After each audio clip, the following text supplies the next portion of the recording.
Hello, I've just picked up a box from the post office.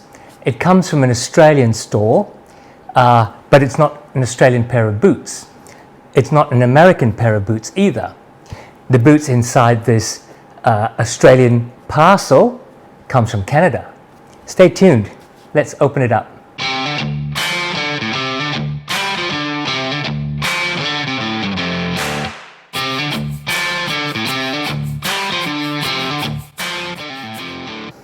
Welcome to Bootlosophy, my channel about boots and all things related to boots. Today I'm going to do an unboxing, but first I'd like to acknowledge the traditional custodians of the lands that I live on here in Perth in Western Australia, the Whadjuk people. Now, this box came to me from Wurundjeri land in Melbourne, in Flinders Lane to be exact. There's a store there called the Up There store, and I ordered this slightly less than a week ago, so it got here pretty fast from Melbourne. Big change coming across from the US. So let's open it up and see what it is.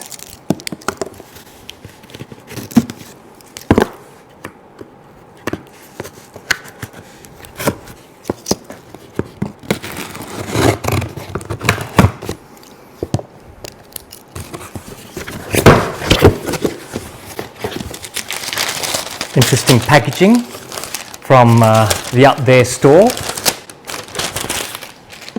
A sticker up there, thank you, sale card. That's really interesting. And then of course inside, let's turn this upside down and shake it all about. Inside is a black box, and those of you who know your boots probably recognize the black box. It's a Viberg from Canada. Open it up. So, as with all Viberg products, they provide laces, 2 sets of laces in this little bag, a how to care guide including the Goodyear welt construction explanation, and of course, with every pair of Viberg boots, a little Venetian leather balm jar. So, excellent. Oh, and they also include a little polishing cloth. Much smaller than Grant Stone's, but just as useful. And then inside, encased in tissue, are 2 pairs of boots.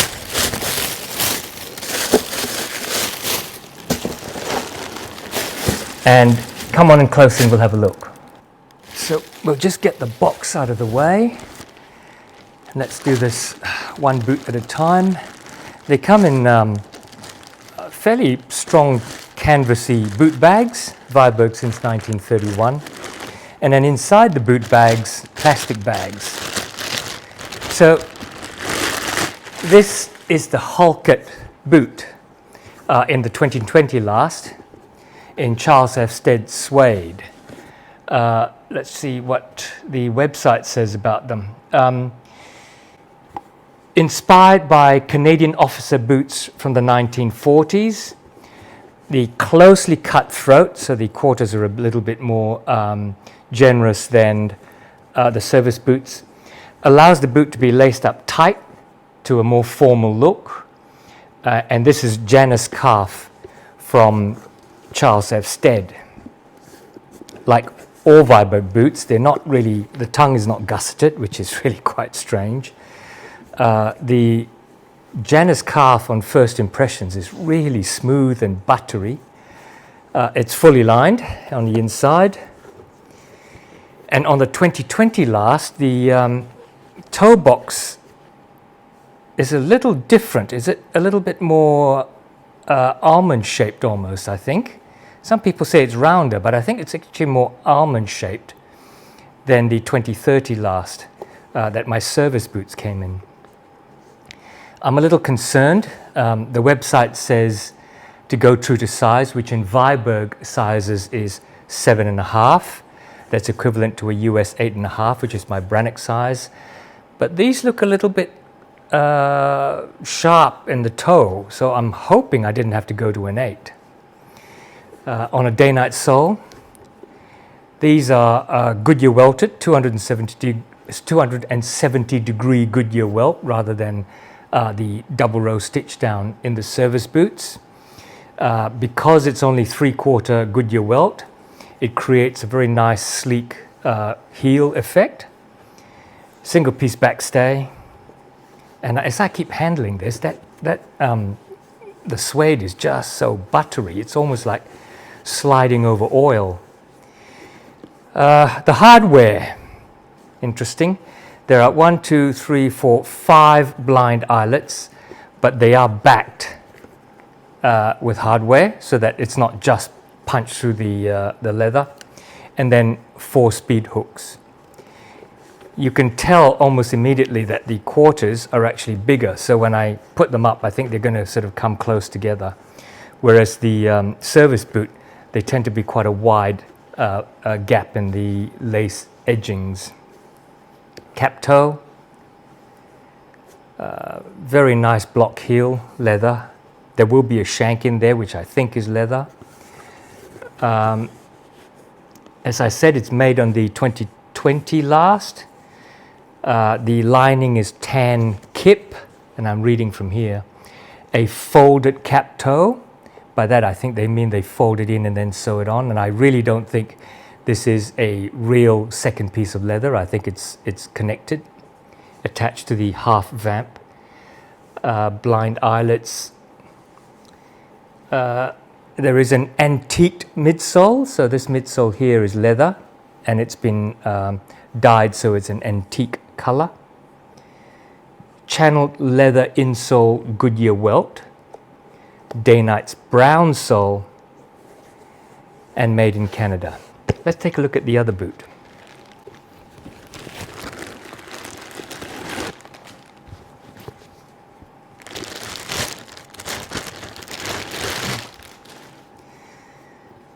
Yeah, first impressions is really soft and feeling really nice.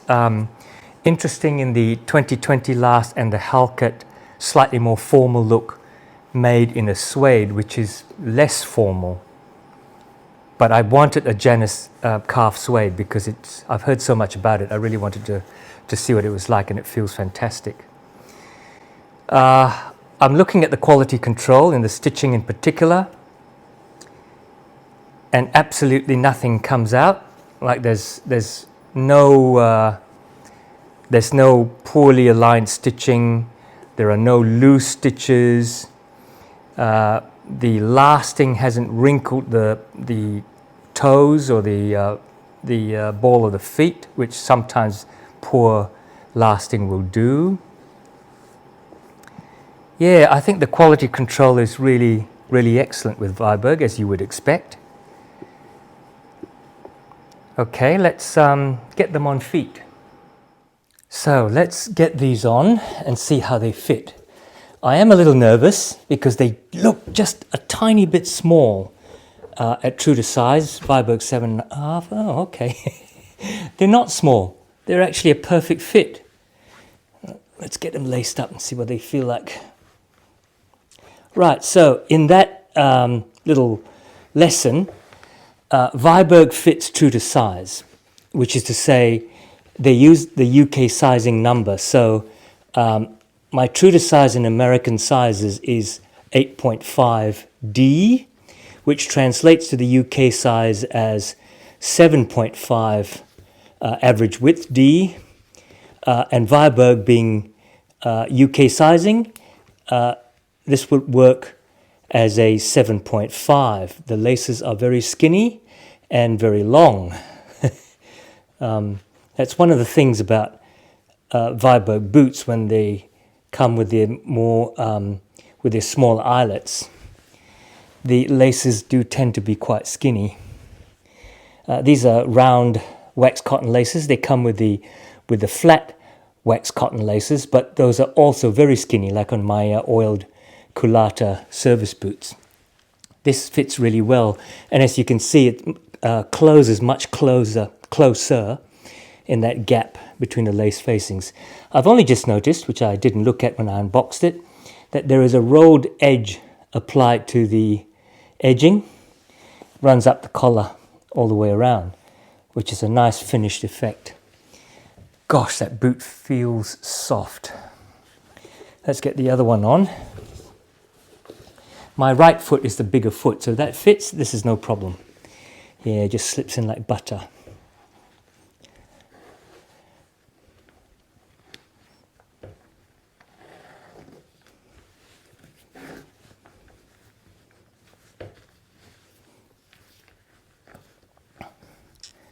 The speed hooks are nice and big, so there's no missing them when you're tying them up.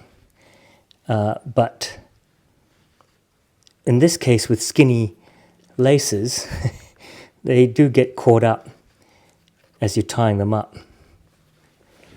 Yeah, again, a really nice fit.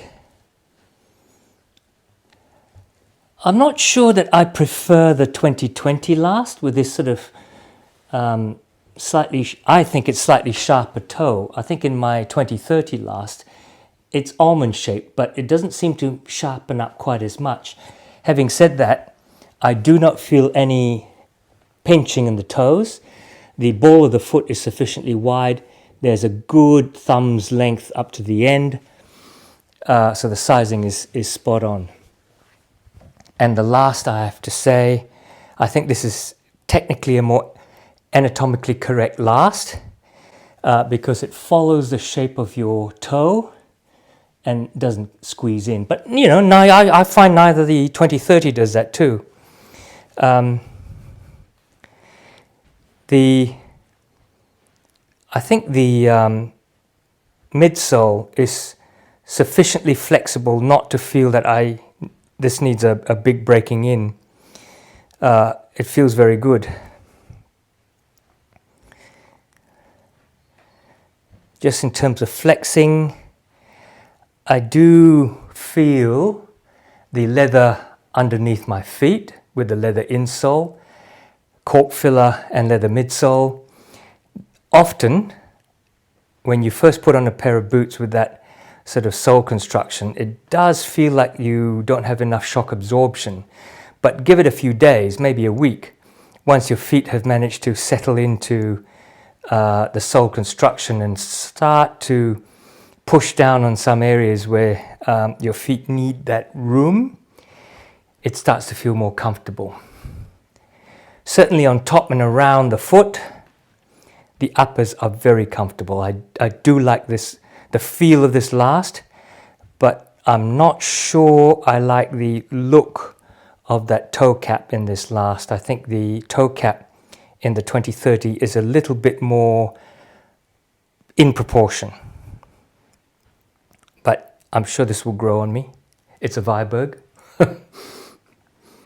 All right, we'll wrap up, and then perhaps after the credits I'll show some more footage of me walking around to see how they fit and move.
So there you go, the Viberg Halkett Boot, Halkett, officer style boot, slightly more formal than the service boot from Viberg, in Janus Calf Suede from Charles F Stad, day-night sole. I hope you like this unboxing. As usual, in a few months I'll give this a bit of a wear, run them through their paces, and then I'll bring them to you for a review. But you know, from my initial impressions, I think this is going to be a great boot. So don't forget to click on like and subscribe, and keep watching, and I'll bring you more boot reviews and more boot unboxings and boot comparisons. So until then, take care, and I'll see you soon.